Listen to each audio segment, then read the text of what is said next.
Jadi lahir, TK, SD, SMP, SMA, kuliah, kerja, nikah. Jadi kalau orang bilang gue menikah buat bahagia, wah itu salah loh berarti iya, ya. Kayak udah.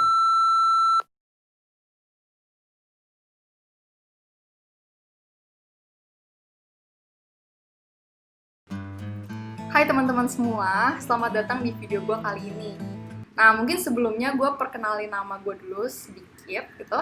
Nama gue Vivi Bernadette, sekarang gue duduk di semester 5, ambil jurusan teologi gitu. Nah, di video gue kali ini, gue akan bahas satu topik yang sangat menarik gitu, tapi gue nggak sendirian. Jadi gue bawa satu temen gue, dia bisa gue ajak diskusi gitu lah. Tanpa berlama lagi, gue panggil Gwen Tumiwa. Hai semuanya. Ada nggak timpang gitu ya? Ya, jadi dia orangnya ekstrovert gitu, mohon dipahami ya. Nanti kalau dia tiba-tiba mengeluarkan nada tinggi.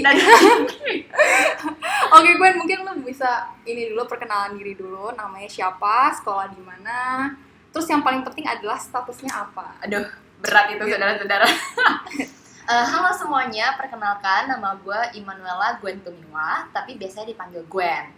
Saat ini gue duduk di semester 7 bangku kuliah, mengambil jurusan hukum di salah satu kampus di SD. Statusnya ya saat ini lagi close registration dia. Apa tuh maksudnya? Udah punya pacar saudara-saudara. Tapi kayaknya yang ini gimana deh? Coba statusnya apa Bu? Berkebalikan lah ya. You know. Single saudara-saudara. Aduh. Oh ya boleh umurnya berapa? Oh ya umur ya saat ini aduh berat ya. 21 tahun, jadi sudah kepala 2 ya. Kalau Anda berapa? 20 tahun. 20 tahun. Jadi dia senior ya.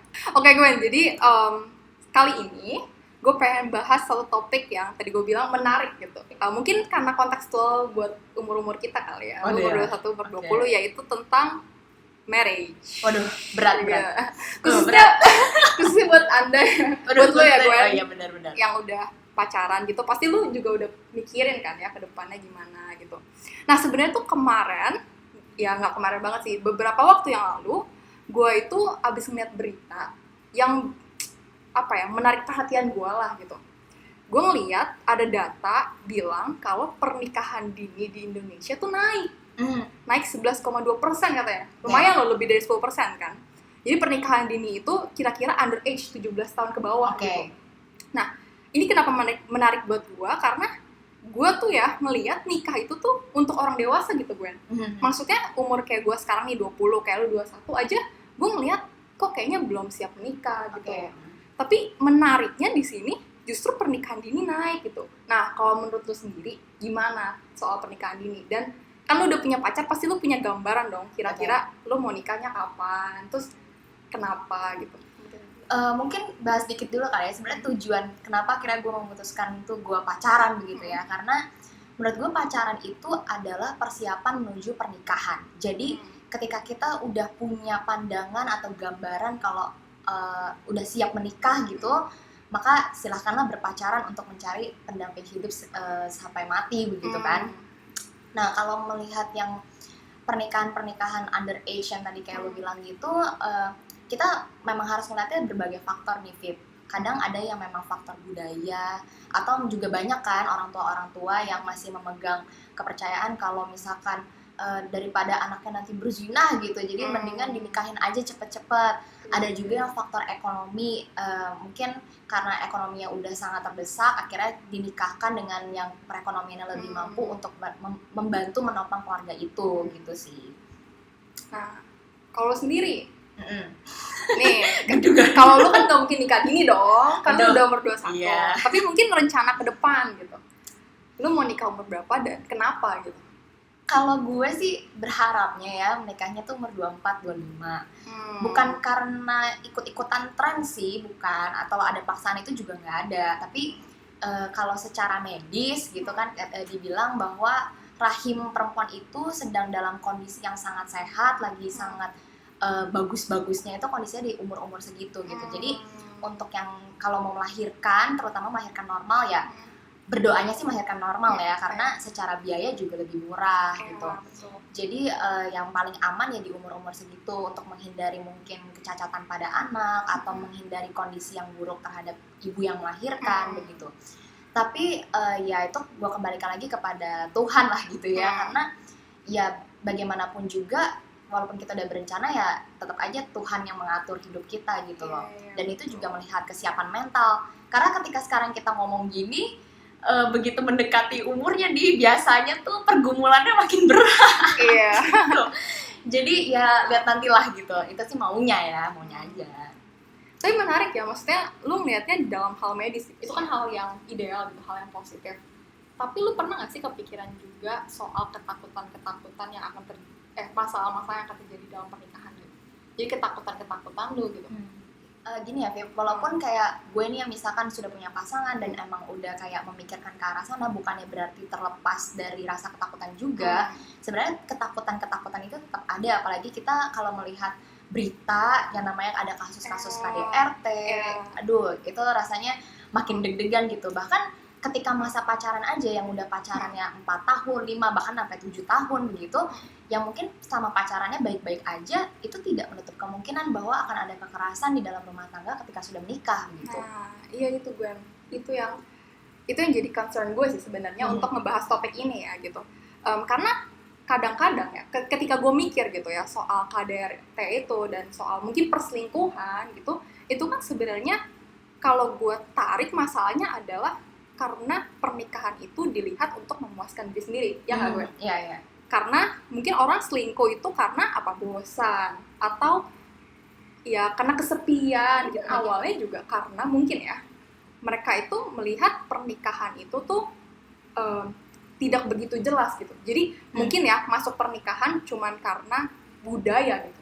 Kayak rasanya itu tuh jadi proses kehidupan gitu loh. Jadi lahir, TK, SD, SMP, SMA, kuliah, kerja, nikah. Jadi, itu tuh udah jadi formalitas ya. Iya, betul. Itu jadi proses gitu.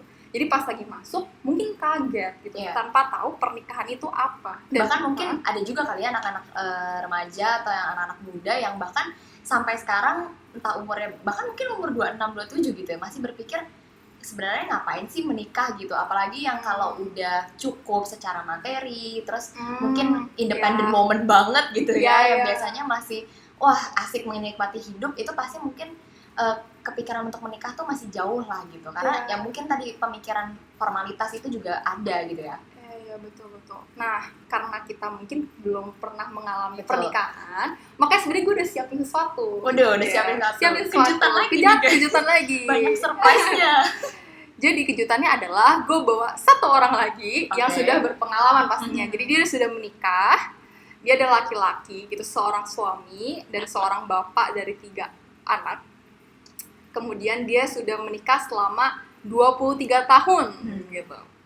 Gak perlu lama lagi kali ya, kita panggil Koben. Bener ya, tolong ya, efek-efek tepuk tangan gitu ya. Hai Koben. Hai, salam nikah dini ya. Iya, jangan, gak mau nikah dini.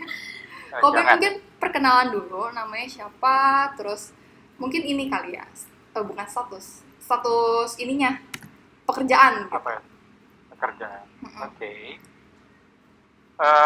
Ya, nama lengkapku Beni, ya, Beni Dewanto. Kemudian yang tadi udah disebutin sama Phoebe, aku udah menikah 23 tahun, kemudian dengan istri 1. Cukup satu.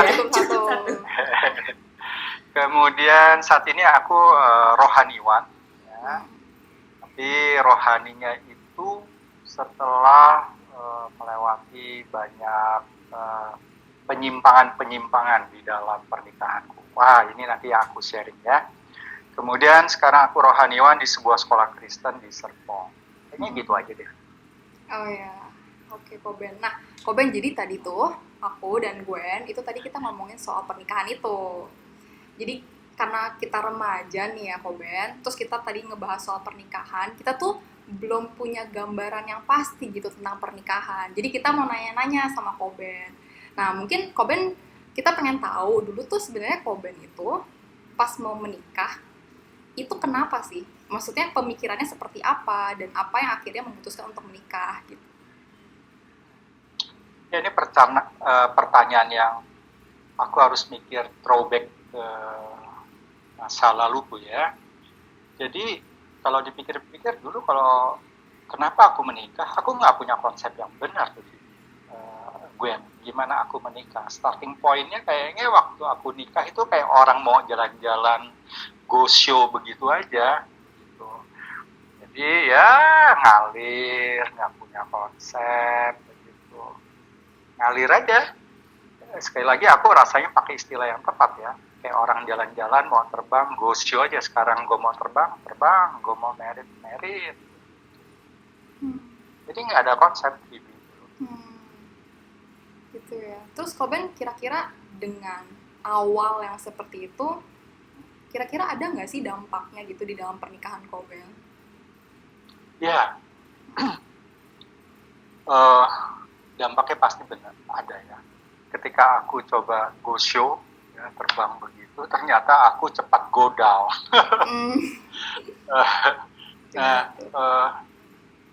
Mungkin aku cerita dikit ya, kenapa aku nggak punya konsep, aku go show begitu aja. Ya. Dulu aku bertumbuh di keluarga yang broken home, ya, tidak pernah membicarakan konsep keluarga. Aku bertumbuh kayak seakan-akan lahir, ya, sekolah, ketemu teman, bergaul, gitu ya. Yang aku lihat cuma hari ini, ya. Yang aku lihat cuma today. Yang aku dengar ya cuma dari teman hari ini. Nah, konsep yang aku dengar itu pada saat itu ya remaja, kalau lo udah gede, udah saatnya pacaran gitu ya. Pacaran jangan lama-lama. Kemudian kalau udah pacaran, lo suka, dia suka, lo punya duit, nggak punya duit, kalau lo cinta, sikat aja merit. Nah, kurang lebih konsepku begitu. Jadi dampaknya seakan-akan kalau tadi aku bilang aku meritnya go-show, aku dalam perjalanan fondasi agak kuat dan pada suatu saat aku go down. Gitu. Dampaknya itu memang nggak langsung sih Phoebe ya, nggak dalam hitungan setahun, 2 tahun, enggak sih. Tapi jangan dibilang puji Tuhan ya, masih bisa bertahan setahun 2 tahun.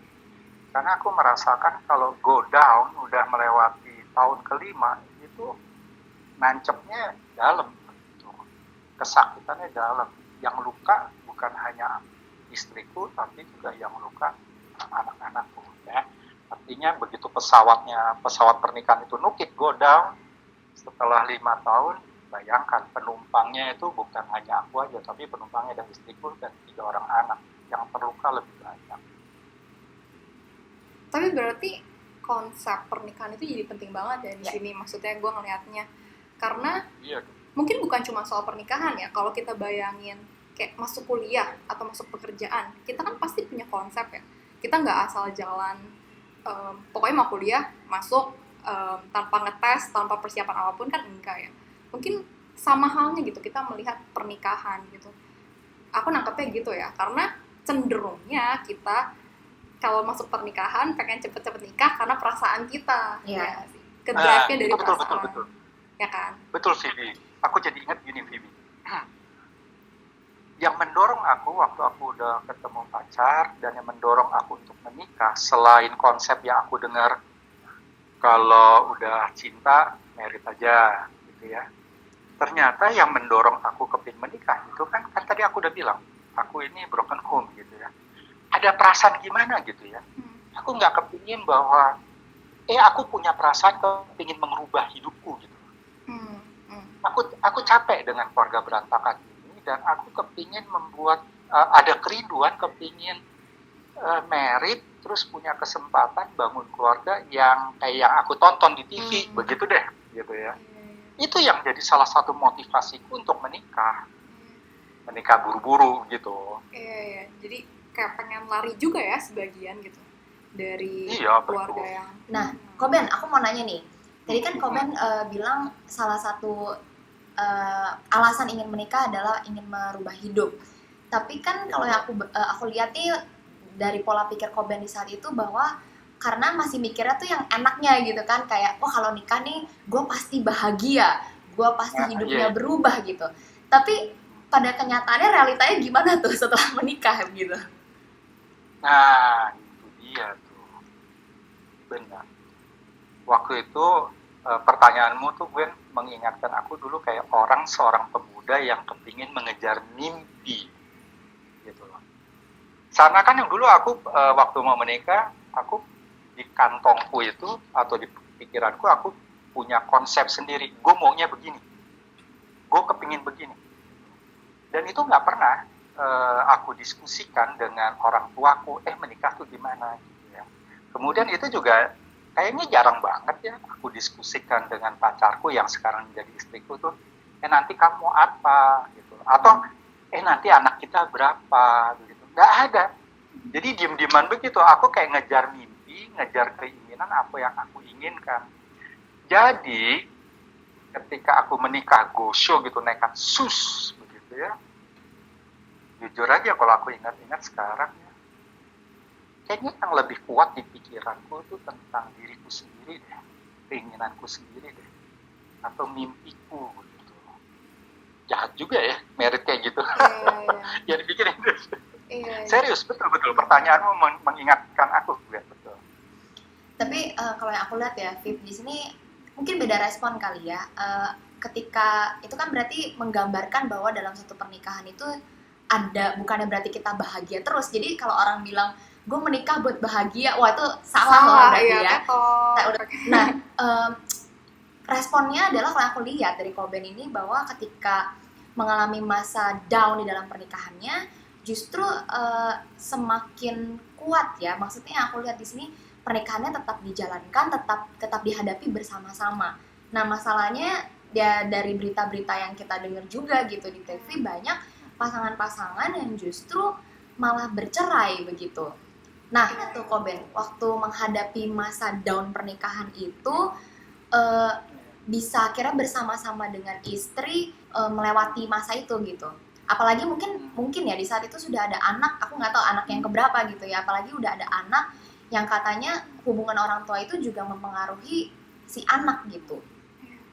Nah, aku balik lagi dengan istilah yang tadi dirimu pakai tuh gue mengenai mengejar mimpi ya, atau kebahagiaan ya, bayangannya itu bahagia.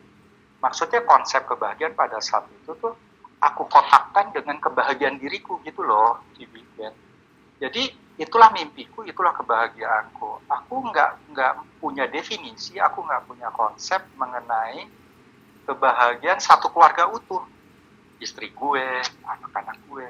Ya, jadi ngeliatnya ke aku. Nah, kejatuhanku adalah ya, tatkala atau ketika mimpiku atau konsep kebahagiaanku itu tidak tercapai, maka aku sebagai manusia yang dulu nggak punya konsep berumah tangga, ingat aku dulu broken home, nggak punya konsep, jadi aku akan selalu mencari kebahagiaan itu. Kalau gue nggak dapet dari istri gue, ibaratnya dulu ya aku ngomong gitu, gue akan ngejar kemana? Ke istri orang. Makanya aku jatuh dalam perselingkuhan. Jadi aku konsepku, karena itu mimpiku, itu kebahagiaanku, aku dan aku. Aku nggak ngelihat bahwa itu istriku. Aku nganggap itu sebuah subjek yang tidak memuaskan aku. Maka aku mencari subjek lain, yaitu istri orang lain. Maka aku jatuh. Aku jatuh selingkuh waktu itu menjelang kelahiran si bungsu, anak ketiga. Aku udah melakukan korsleting begitulah seingatku ya, dengan pihak ketiga itu, orang di kantor, bawahanku sendiri atau tangan kananku sendiri. Cuman satu ya jawabanmu, pertanyaanmu itu Glenn, apa yang membuat aku bertahan sampai sekarang? Ya itulah keajaiban kekristenan. Serius, itulah keajaiban ketika menikah di depan Tuhan, segeblek-gebleknya, sebobrok-bobroknya ya. Manusia Kristen yang menikah di hadapan Tuhan, betapa besar anugerah ya. Dia tetap mengikat, dia yang dia yang membungkus, dia yang menolong supaya aku nggak jatuh lebih dalam. Jadi sekali lagi aku sangat sulit untuk bisa menggambarkan mengapa aku bisa bertahan, mengapa bisa tertolong. Itu pasti pertolongan Tuhan. Yang pasti go down, yang pasti jatuh. Dan itu ada luka. Sampai sekarang kalau dicolek lukanya masih ada. Cuman udah nggak kesakitan, tapi bisa cerita luka. Baik aku, istriku, maupun anak-anakku. Kejawab gak tuh, Ben? Iya, terjawab. Berarti tuh, kan kita kan pasti nggak mau jatuh kan ya gue. Maksudnya Iya. kita kan mendengar kesaksian Koben, itu kan Bukti nyata banget lah ya, Iya. bahwa memang konsep pernikahan itu sangat penting. Pernikahan itu bukan main-main loh. Iya. Pernikahan itu adalah hal yang serius gitu. Dan pada satu sisi ketika mungkin kita sudah menikah dan kita melakukan kesalahan, kita tetap punya harapan karena ada anugerah itu, ada tangan yang masih mau menerima kita gitu. Tapi bagaimana dengan kita yang masih belum menikah? Apa yang kita lakukan untuk justru tidak sampai ke step itu gitu maksudnya?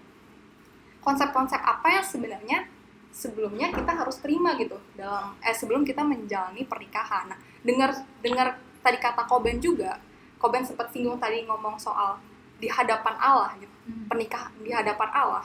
Terus aku juga teringat gitu dengan salah satu buku gitu yang aku baca gitu ya. Dia itu penulisnya Kostenberger, dia lumayan terkenal gitu dalam buku kekristenan. Dia dengan baik dia memberikan konsep pernikahan sebagai perjanjian di hadapan Allah gitu. Pernikahan itu semata-mata bukan cuma berdua doang nih, tapi kita benar-benar berjanjinya di hadapan Allah gitu. Dan itu powerful banget gitu. Nah, ini sorry jadi gue potong nih. Iya, nggak apa-apa. Lu tadi ngomongin soal perjanjian dengan Allah. Boleh nggak sih lu elaborasi lagi gitu? Karena gue kayak masih belum kebayang nih dari apa yang lu baca mungkin atau yang lu pelajari dari buku itu gitu mengenai implikasinya gitu. Iya, betul. Jadi dia juga kasih bagus banget 5 implikasi gitu. Mungkin lu bisa catat. Oh, iya. Ini dia penting guys. Untuk masuk Nggak, serius. Maksudnya dengan baik dia kasih 5 implikasi secara singkat aja. Mungkin gue jelasin ya. Jadi, tapi ini sekedar teori ya guys, karena gue belum nikah. Jadi mungkin gue ngomongnya agak teori dikit gitu. Itulah fungsi Koben di Iya, sini guys.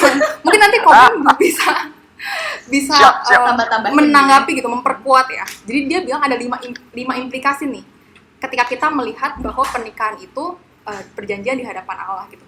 Yang pertama, kita melihat bahwa pernikahan itu adalah permanen.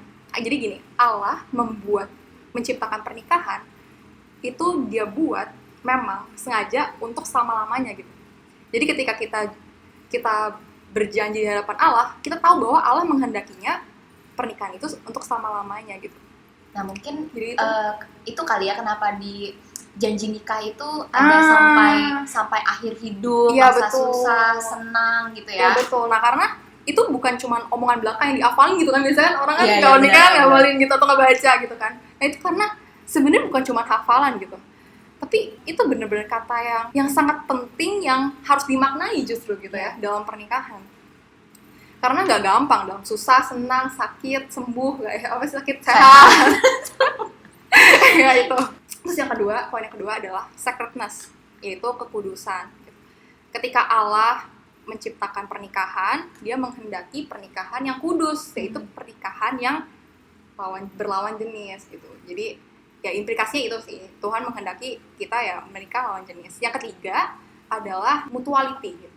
Jadi di dalam pernikahan itu kita harus ada self giving gitu, ada give and take. Nggak boleh satu orang doang give, satunya take, atau kebalikannya, karena itu nggak akan membuat pernikahannya jadi berjalan gitu. Jelas? Ini gue sambil membayangkan Ya. loh. Ya mungkin yang tadi Koben juga udah bilang kali ya, nggak bisa tuh egois, memenuhi ego sendiri, memuaskan diri sendiri, itu akan membuat pernikahan ya mati gitu. Kemudian yang keempat itu intimacy. Nah, intimacy ini biasanya paling disuka dalam pernikahan. Gitu. Kenapa? Jadi intimacy itu ibaratnya ya, ketika kita udah menikah nih, suami dan istri, dia bukan lagi satu orang suami, satu orang istri, tapi mereka dianggap jadi satu daging gitu. Dimana ya di sini ada keterbukaan gitu, dan mungkin ini juga yang ketika pernikahan ada hubungan seksual gitu. Nah, ini tuh salah satu bagian intimasi juga, dan itu yang Tuhan kehendaki kok. Itu yang Tuhan buat gitu. Dan yang terakhir adalah eksklusif. Nah, eksklusif ini maksudnya adalah Allah tidak menghendaki adanya sexual immorality, maksudnya perselingkuhan. Jadi pernikahan itu harusnya eksklusif, hanya berdua aja, nggak boleh ada orang ketiga, orang keempat. Nah, itu implikasi dari ketika kita melihat pernikahan itu sebagai perjanjian di hadapan Allah gitu. Jadi kita tahu bahwa kita menjalani ini bukan cuma berdua doang, tapi kita punya tanggung jawab sama Allah gitu. Allah menghendakinya apa, kita lakukan itu, karena itu tanggung jawab kita di hadapan Allah. Itu yang gue baca, dan itu cukup powerful gitu untuk bisa menjadi pijakan kita dalam menjalani pernikahan. Teman-teman, tolong jangan cuma gue yang catat. Ini tips untuk kalian, teman-teman. Coba gue lihat catatannya. Udah indah banget kan? Nah, mungkin gue boleh kasih sedikit ini kali ya. Apa yang gue dapat ini mempermudah bahasa Phoebe, teman-teman. Ya, boleh. Ada yang kesulitan menanggapi bahwa sebenarnya sangat penting ketika kita memang berencana untuk menikah itu, sebenarnya yang paling penting itu kesehatan mental ya. Karena tadi Phoebe membahas mengenai perjanjian. Karena gue anak hukum, gue jadi bawa-bawa perjanjian dikit ya guys. Jadi kalau di hukum itu, salah satunya itu adalah adanya kecakapan dari orang-orang yang melakukan perjanjian. Yang kalau dalam hal ini yang bisa gue mungkin lihat ada kemiripan di dalamnya, yaitu ketika misalnya kita berdua ini adalah calon yang akan menikah gitu ya. Ceritanya gitu. Ingat tadi ada namanya keputusan. Jadi harus beda gender ya. Ini kan misalnya perubahan aja. Nah, jadi memang dari Phoebe itu harus sudah punya kesadaran untuk bahwa ya memang saya ini terlibat perjanjian dengan dia, yang dimana kita sama-sama berkomitmen untuk tadi ya akan sehidup semati, menerima dalam kondisi apapun, bahwa di dalam pernikahan itu hanya akan ada lo dan gue, hanya akan kita berdua, dan yang dimana di situ kita nggak cuma menerima aja dari pasangan kita, tapi kita juga memberi gitu ya. Menerapkan kasih itu bukan cuma kita doang yang mau menerima kasih, tapi kita juga memberikan kasih kepada pasangan. Yang tadi itu mutuality ya. Dan ada juga intimacy mungkin ya, tadi bagaimana kita sama-sama memahami kebutuhan seksual masing-masing gitu. Karena bisa jadi itu jadi salah satu hal yang bikin orang lain berlari ke pasangan lain gitu ya. Gitu. Iya, betul banget yang dikatakan Gwen gitu. Dan mungkin untuk terakhir sebelum aku mau minta Koben untuk kasih tahu tips-tips nih ke anak-anak muda gitu. Jadi tips-tips kan pasti pernikahan itu kan nggak mudah ya, tidak seperti yang dibayangkan oleh anak muda. Kira-kira untuk jadi kita belum step, tapi kita udah punya tips nih untuk memiliki step yang lebih baik gitu istilahnya. Ya, aku rasa ya, pertama, tapi yang sebelum pertama, aku nggak bisa menduga siapa kalian yang mendengar percakapan yang oke banget ya, dari Gwen sama Phoebe. Aku nggak bisa menduga, menerka, menebak-nebak latar belakang kalian. Tapi yang pasti, aku nggak berharap ya yang mendengar atau yang nonton obrolan ini tuh punya latar belakang kayak aku, yaitu broken home ya. Karena broken home itu merusak konsep tentang pernikahan. Tapi percakapan ini menurutku adalah percakapan yang penting buat kalian yang ternyata punya latar belakang kayak zaman aku dulu, yaitu broken home ya. Artinya adalah tips pertama, jangan biarkan terlalu lama kalian berbicara pada diri kalian sendiri mengenai konsep pernikahan. Tips 1. Kenapa? Kalau kita berbicara pada diri sendiri, yang kita bawa cuma konsep gue doang. Kayak aku dulu, keinginan gue, kepinginan gue, konsep definisi kebahagiaan gue. Udahlah, gue mulu, yang dipuaskan ya gue sendiri. Begitu di dalam pernikahan gak dapetin apa yang disebut dengan pernikahan itu ya, nanti gue nyari sendiri, sebodoh bayi, ya, sebodoh amat nanti semuanya ditinggal. Jadi pertama, ketika memikirkan masa depan, jangan banyak ngomong sendiri, ngomong sama orang lain. cari pihak-pihak yang sudah sangat mengerti mengenai pernikahan. Contoh, kayak vlog gitu. Ini kan bagus ya. Percakapan yang baik, pembicaraan yang baik, dialog yang baik, obrolan yang baik. Buka diri untuk ngobrol. Itu pertama, jangan ngomong sendiri. Habis ini gue telepon cowoknya kok. Ngobrol langsung. Nggak usah, kasih link aja. Oh iya, kasih link. Itu pertama ya, itu Iya. pertama. Kedua, ya, jangan ngobrol sendiri tapi ngobrol sama orang. Kedua, cari obrolan yang kompetensinya jelas. Ya. Zaman sekarang mah ngetik di Google juga banyak dapat ya sumber-sumber yang bisa ditonton di YouTube gitu. Cuma Kredibilitasnya persoalannya, terjamin ya kok ya. ya semuanya bisa ngomongin apa yang disampaikan seperti Phoebe 5 poin itu. Nggak semuanya bisa ngomong gitu. Yang pertama-tama bahwa itu ada covenant dari Tuhan. Ya ampun, Gwen, ketika aku dengar tadi si Phoebe ngomong tentang covenant pernikahan di hadapan Tuhan, aku bisa jawab sekarang pertanyaanmu yang tadi.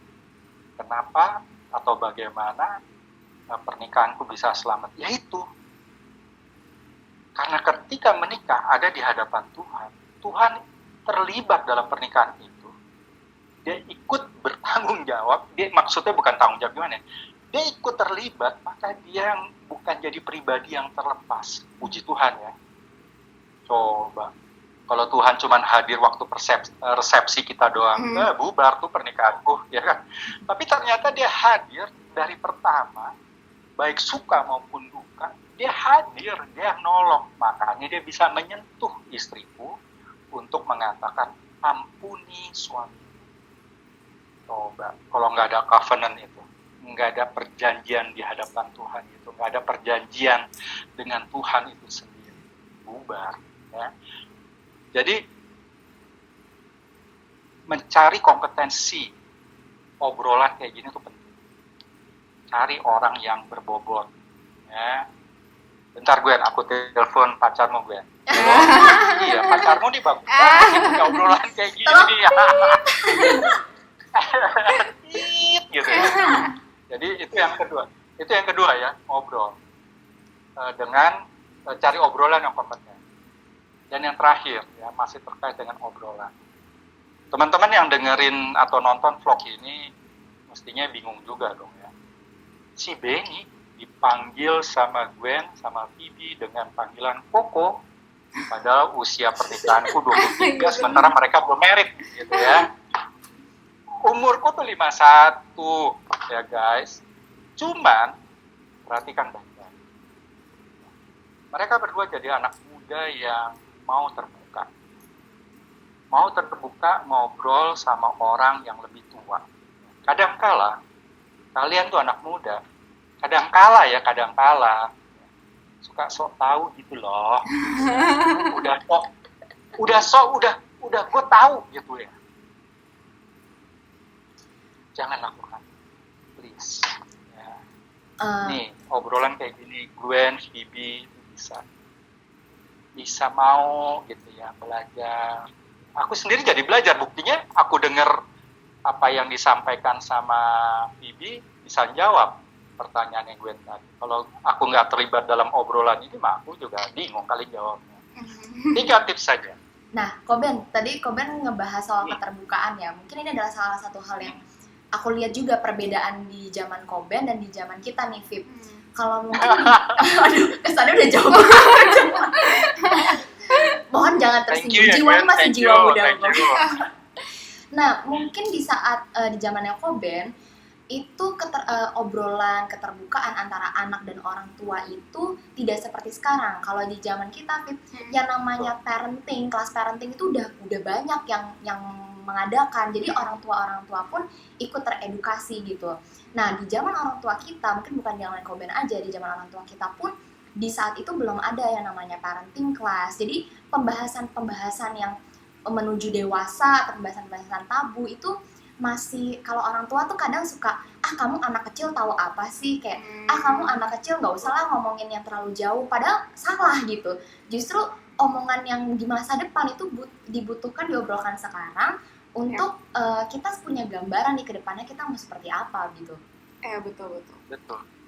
Ya Betul mungkin itu banget. juga kali ya yang kadang-kadang bikin aku juga jadinya takut ngobrol Iya, gitu. betul. Anak-anak zaman-zaman kita bahas singgung-singgung yang terlalu dewasa tuh kayaknya agak gimana gitu ya. Jadi mungkin dari video ini teman-teman jadi bisa lebih berani lagi gitu untuk Iya. ngobrol, dan tentunya cari orang yang tepat juga Ya, ya. kayak nyaman gitu ya. Mungkin pertanyaan terakhir dan Koben bisa bantu jawab. Ini dari aku sih, inisiatif aja gitu. Nah, gue punya temen Vip yang tadi ya, ini sebenarnya di awal-awal kita sempat singgung mengenai bahwa pernikahan itu adalah suatu hal yang formalitas gitu. Iya. Jadi menurut Vivi atau mungkin juga menurut Koben, sebenarnya kita tuh harus menikah nggak sih? Karena di Alkitab pun yang gue baca juga dikatakan bahwa manusia bertambah banyaklah dan penuhilah bumi. Jadi sebenarnya secara tidak langsung ada mandat untuk manusia itu meneruskan keturunan, yang dimana keturunan itu bisa diperoleh melalui pernikahan gitu. Nah, kalau tanggapan lo dan tanggapan Koben gimana nih? Mungkin gue dulu ya. Ya boleh deh, dari Vivi dulu kali ya Ko ya.